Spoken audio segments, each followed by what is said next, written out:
Detroit, Michigan, USA, 1958. 15-year-old Florence Ballard and 15-year-old Mary Wilson became friends at a talent show. Both loved to sing. Sometime later, Ballard meets Paul Williams and Eddie Kendricks, two members of a local doo-wop singing group known as the Primes, which eventually became a group more familiar to you, perhaps, as the Temptations. Williams had a girlfriend, Betty McGlown, who also sang. Well, Milton Jenkins, who was the Primes manager, had an idea. He wanted to create a, quote, sister group to the Primes and call it the Primettes and have them open for the Primes for live performances. He asked Ballard to join with McGlown, and Ballard recruited Wilson to join, who then recruited her classmate Diana Ross to join, although apparently Williams also recruited Ross to join. So it was official. The Primettes were Ballard, Wilson, Ross, and McGlown, and Jenkins quickly set them up with gigs at social clubs, talent shows, and sock hops, which were basically informal sponsored dances for teenagers where they had to take their shoes off to not scuff up the floors. They performed hit songs by artists like Ray Charles and the Drifters and gained a local following. They sang live, unlike many other of the Detroit doo-wop acts that often lip-synced. To help with performances, Jenkins got guitarist Marvin Tarplin to join the Primettes. In early 1960, after winning a local talent competition, Diana Ross was determined to get the group to make a record, and she knew that her friend and former neighbor and songwriter, William Smokey Robinson, had connections to Motown Records, which at the time was still a relatively new record label. So she asked him if he could hook them up with an audition. Robinson said, sure, as long as you let your wonderful guitarist, Marvin Tarplin, join my band, The Miracles, when we go on tour. Tarplin, by the way, went on to become a guitarist for The Miracles for the next 30 years. Anyway, Ross agreed and Robinson got the Primettes an audition with the dude who started Motown Records,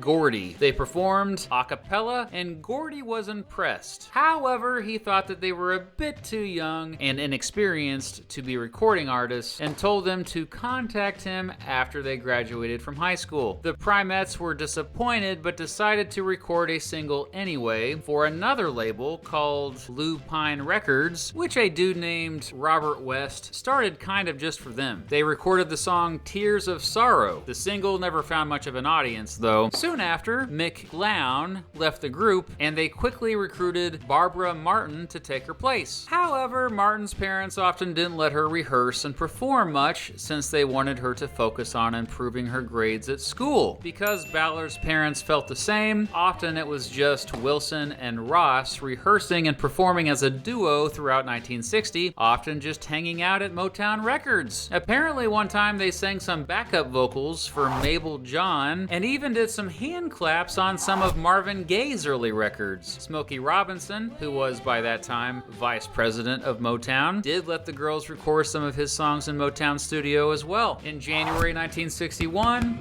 Gordy finally agreed to sign the Primettes to Motown Records. However, he made them change the name. He gave them a list of possible new names, and Ballard chose the name Supremes, but Wilson and Ross didn't like the name. However, Gordy really did, and since he was funding their music, that would be it. On January 15th, 1961, the day they signed with Motown, they were now officially the Supremes. Success for the Supremes did not come immediately. Beginning in April, Motown began releasing singles for the group. Their first single, I Want a Guy, was not a hit. Their second single, Buttered Popcorn, was also not a hit. By 1962, they were getting quite discouraged. To make up for their lack of success, they continued to literally take on any work available at the studio. More background singing, more hand claps. They released 2 more singles that year, Your Heart Belongs to Me and Let Me Go the Right Way. Both did slightly better, at least making it to the Billboard Hot 100 chart. However, by this time, folks around Motown were jokingly referring to them as the, quote, no-hit Supremes. It got so bad that Ross took a job in a cafeteria of Hudson's department store tour, and Martin was like, I'm out. Yep, she left the group to start a family. However, Ballard, Wilson, and Ross stayed determined. All three took turns singing lead. Ballard generally liked to sing the soulful songs, Wilson generally liked the soft ballads, and Ross generally liked the more mainstream pop songs. Almost all this early stuff was written and produced by either Gordy or Robinson. Motown released their debut studio album, Meet the Supremes, on December 9th, 1962. Later on, the album would do well, but when it first came out,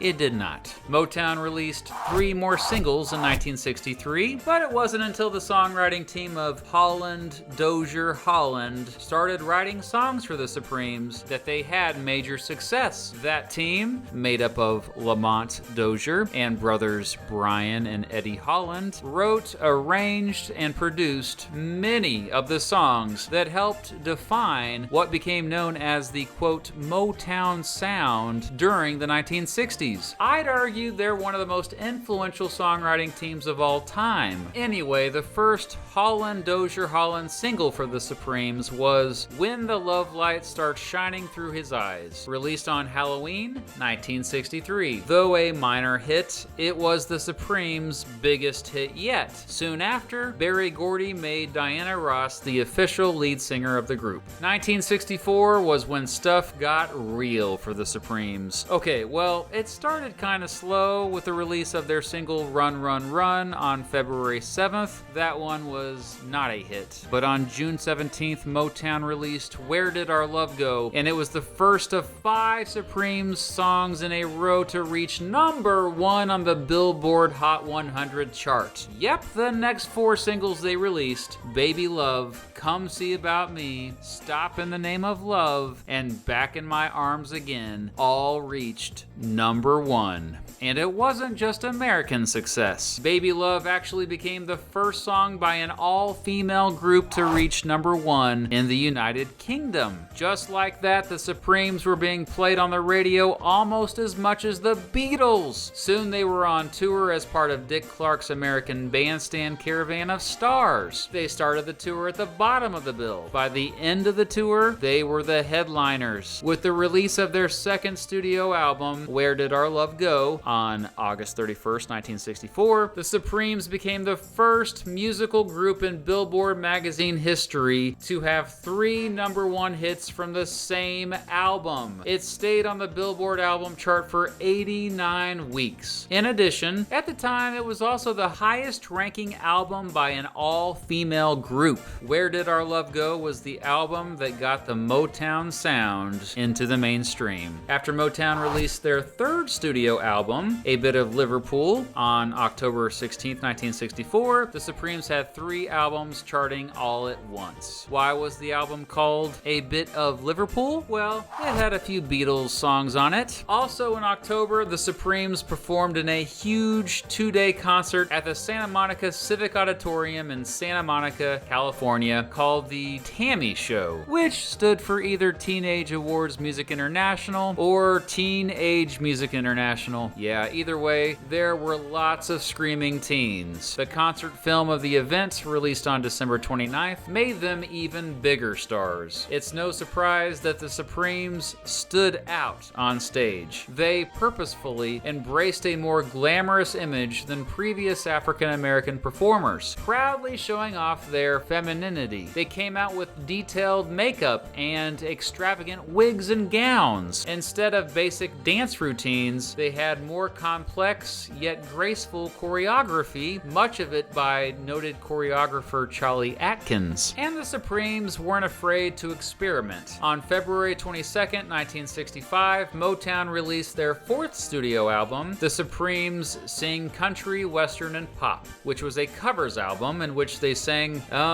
country, western, and pop. Less than 2 months later, on April 12th, Motown released their 5th studio album, We Remember Sam Cooke, which, yes, was a tribute album to the soul songwriter and singer Sam Cooke, who died the previous December. Yeah, 1965 was another busy year for the Supremes. Motown also released more hits by the Supremes, their 6th studio album, on July 23rd, 1965. Several of the songs had already been been released. It spent 37 weeks on the US Billboard album chart. Notable on the album was the single Nothing But Heartaches, which was their first song to not reach number one after that string of number ones, but it still did well, selling more than 1 million copies. Also in 1965, Motown released their 7th studio album, Merry Christmas, on November 1st, featuring, you guessed it, Christmas songs. So count that. That's 4 studio albums for the Supremes just in 1965 alone. They also somehow found time to appear in the film Beach Ball, as well as endorsed many products, even having their own brand of bread. Meanwhile, they also continued to perform throughout the year. Back on July 29th, 1965, they headlined New York City's famous Copacabana nightclub. They also toured the world, becoming international stars. Along the way, they became one of the first African-American acts to regularly appear on TV shows like The Ed Sullivan Show, Hullabaloo, The Della Reese Show, and The Hollywood Palace. Their success continued in 1966. On February 18th, Motown released their 8th studio album, I Hear a Symphony. It featured the hits My World Is Empty Without You and the title track, which was another number one hit. On August 25th, Motown released their 9th studio album, The Supremes A Go-Go, which was the first album by an all-female group to ever reach number one on the Billboard 200 album charts in the United States. It featured the hits Love Is Like an Itching in My Heart and You Can't Hurry Love, which also reached number one in the country. On October 12th, they released another song that would reach number one, You Keep Me Hanging On. Despite continuing to top the charts, by this time there were problems within the group and within Motown. First of all, many of the other Motown performers thought that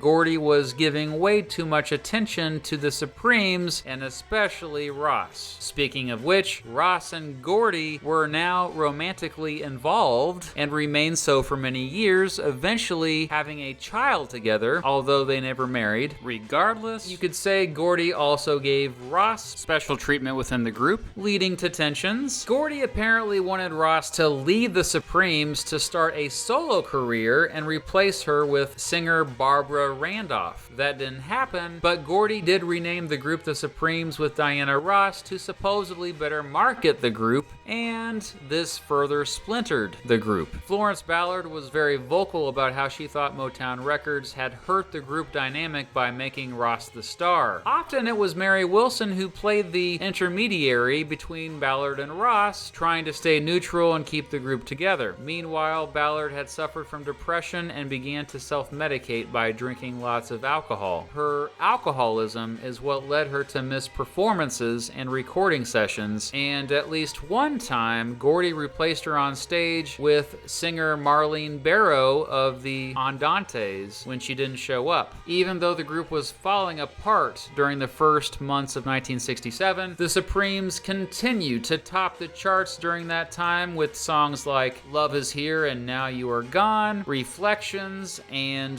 The Happening. The Happening was the last of 10 number one hit songs written by the team of Holland-Dozier-Holland for the Supremes. They ended up leaving Motown to start their own labels. Before that, though, Motown released The Supremes Sing Holland-Dozier-Holland, the 10th studio album by the Supremes, back on January 23rd, 1967. In April 1967, after Ballard wasn't showing up to rehearsals, Gordy replaced her with Cindy Birdsong from the group Patti LaBelle and the Bluebells. But Ballard came back around the time of the release of their 11th studio album, The Supremes Sing Rodgers and Hart, released by Motown on May 22nd, 1967. In June, Gordy changed the group's name once more to The Supremes with Diana Ross. On July 1st, Ballard showed up drunk to a show at the Flamingo Hotel in Las Vegas. Angered, Gordy basically kicked her out of the group right on the spot. Birdsong abruptly became her permanent replacement. Ballard had a roller coaster of a life the next few years as a solo performer as she continued to struggle with addiction. She would tragically die from a heart attack at the young age of 32 9 years later. So yeah, by the end of 1967, even though they had another hit song with In and Out of Love, the Supremes had lost both founding member Ballard and the producers who gave them their biggest hits, Holland-Dozier-Holland. However, the group kept recording. Motown released their 12th studio album, Reflections, on March 25th, 1968. On the album was the single Forever Came Today, which the Jackson 5 later turned into a disco song. Motown released their 13th studio album, Diana Ross and the Supremes Sing and Perform Funny Girl, on August 26, 1968. Yeah, they covered the songs from Barbra Streisand's Broadway musical Funny Girl. To coincide with a TV special, Motown decided to release an album where their two biggest selling groups collaborated. That be the Supremes as well as the Temptations. It released Diana Ross and the Supremes Joined the Temptations on November 8th, 1968, and this counts as the Supremes' 14th studio album. The album was a hit, reaching number 2 on the Billboard 200. Just a few days later, on November 13th, Motown released the Supremes' 15th studio album, Love Child. It was the first album that finally didn't have any Holland-Dozier-Holland songs, but it did pretty well with the hits Some Things You Never Get Used To and Love Child, which hit number 1 and got a lot of love from critics as well. Meanwhile, Diana Ross and the Supremes continued to regularly perform, both in concert but especially on TV. However, Ross seemed to be drifting further and further apart from the group, and tensions remained. By 1969, Gordy and Motown were already making plans for a Diana Ross solo career. On May 26, 1969, Motown released their 16th studio album, Let the Sunshine In. Believe it or not, there were 2 songs on there with Ballard still on vocals. But yeah, the album featured the singles I'm Living in Shame, The Composer, and No Matter What Sign You Are. Later that year, the Supremes reunited with the Temptations for another collaboration album, Together, released by Motown on September 23rd, 1969. It featured one of the coolest album covers I've ever seen and was technically their 17th. Motown released their 18th studio album, Cream of the Crop, on November 3rd, 1969. It was the final studio album to feature Ross as lead singer. It featured their last number 1 record, Someday We'll Be Together, which also happened to be the last song that Ross sang with the group when they performed it at the Frontier Hotel in Las Vegas on January 14th, 1970. It was at that show that Ross actually introduced her replacement, Jean Terrell. Gordy had discovered her a couple years prior at a club in Miami. So yeah, Ross officially pursued a solo career after that, rising to superstar status throughout the 70s by continuing to release hit records and starring in many films. Meanwhile, the Supremes kept on keeping on, riding on the power of that brand. And yes, they were once again just called the Supremes, now with only one original member left, Mary Wilson. Motown released their 19th studio album, Right On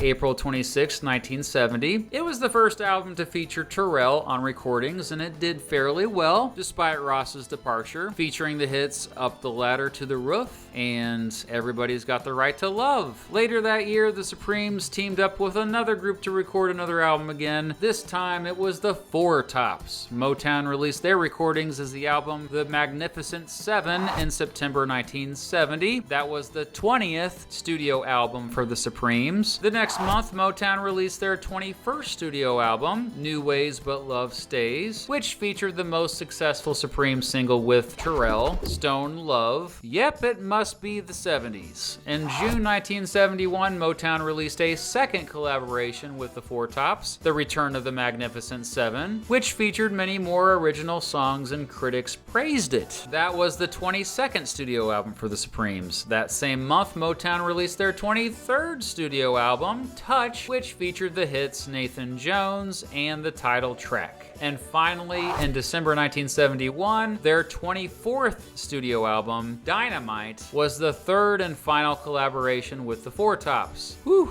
As busy as the Supremes were, they recorded yet another album in 1971 that Motown never released, called Promises Kept. It featured 19 songs that never came out. Promises not kept. Instead, Motown had the Supremes work with good old Smokey Robinson himself. Hey, remember him? And they recorded an album called Floyd Joy, which would be their 25th studio album. This was the only Supremes album only produced and arranged by Robinson, featuring the hits Automatically Sunshine, Your Wonderful Sweet Sweet Love, and the title track. Motown released it in May 1972. The next month, Birdsong left the group after she became pregnant, and Motown replaced her with Linda Lawrence, who had sung background vocals for Stevie Wonder. Crazy enough, Lawrence was only with the group until she became pregnant herself, and Birdsong was the one who came back and replaced her in October 1973. Meanwhile, Motown kept recording them. It released The Supremes, produced and arranged by Jimmy Webb, their 26th studio album in November 1972. It was produced and arranged by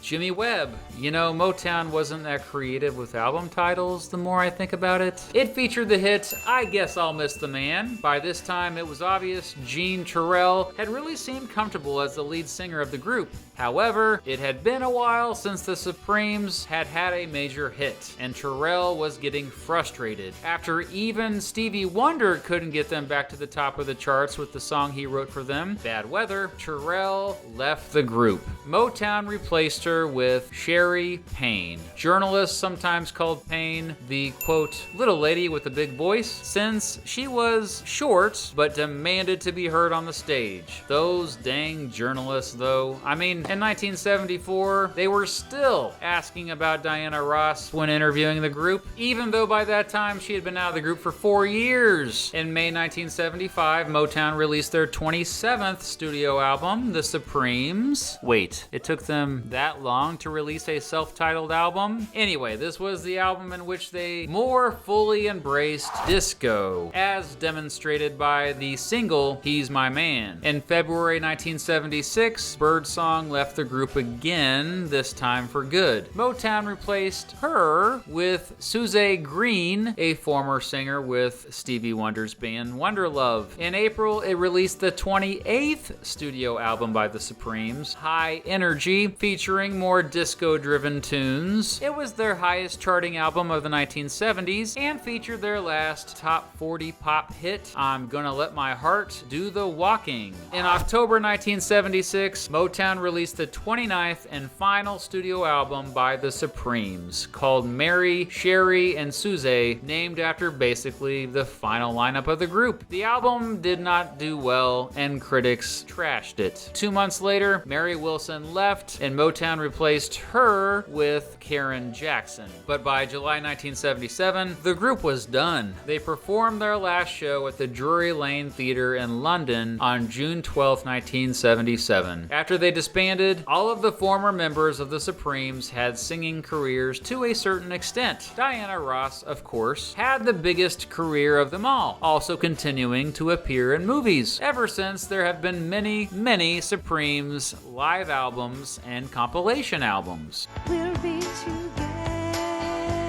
Mary and Cindy.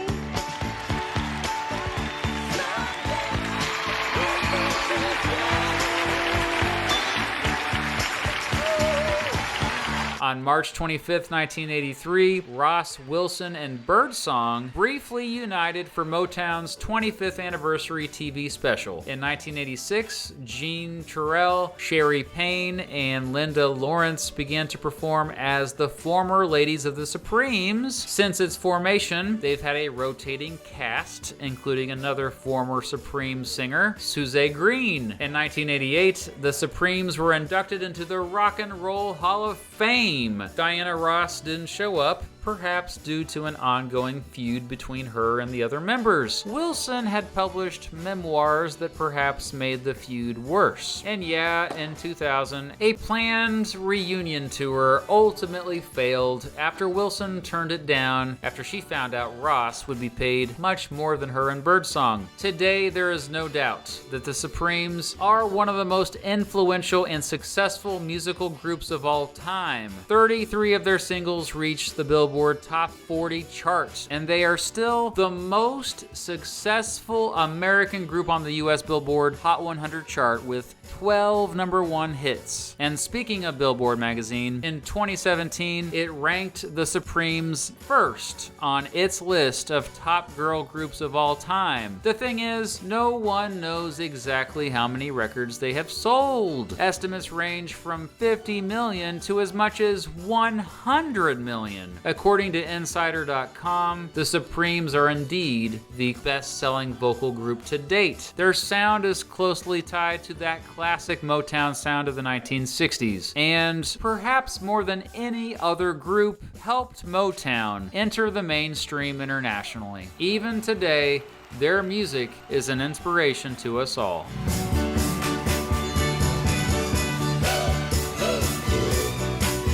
This is kind of weird, but while I was making this video, Mary Wilson died back on February 8th, 2021. She had just announced a new album and seemed to be in good spirits, so this actually was a bit shocking to me. But yeah, I dedicate this video to Wilson and her family. After all, she was a Supreme longer than any other. So what other musical artists should I cover for this series? Let me know in the comments, and thanks for watching this whole thing. You're great.